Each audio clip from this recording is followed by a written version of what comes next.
Two cars bashed into each other. What do we say? Inna lillahi wa inna ilayhi raji'un. We belong to Allah, all of us, and ultimately we're going to return to Him. That prayer is supposed to put things into focus for you to say, don't become too upset. It's worldly items. This is a worldly item. Your car can be replaced. Everything else can happen. Subhanallah. If you've broken a limb, thank Allah. It's a blessing. How is it a blessing? Are you foolish? No, I'm not. You could have broken 2 limbs. You only broke 1.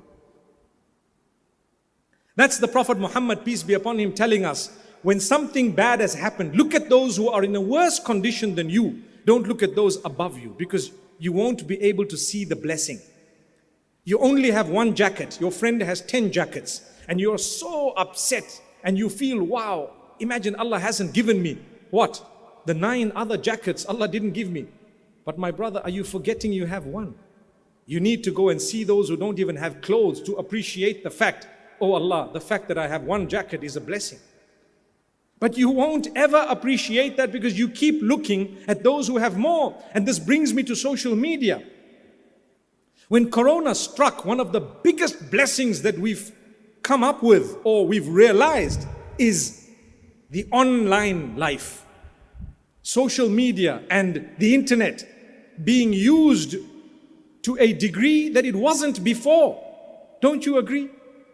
We didn't know, or even if we knew at the back of our minds, but we didn't make use of it to this degree. Every day, life is being made easier and easier. And all this was suddenly expanded because of what happened. We all had to sit at home, and because we were sitting at home, we were forced to use some online application, and one app and another, and we had to zoom from here to there, and we had to do this and that, and subhanallah, it's opened up such a big blessing. The internet is a great blessing if used correctly. Social media is a great blessing if used correctly. Subhanallah.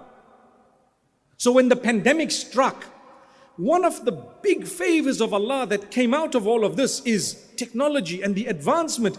Imagine if this had struck in 1980 and we were all living in 1980.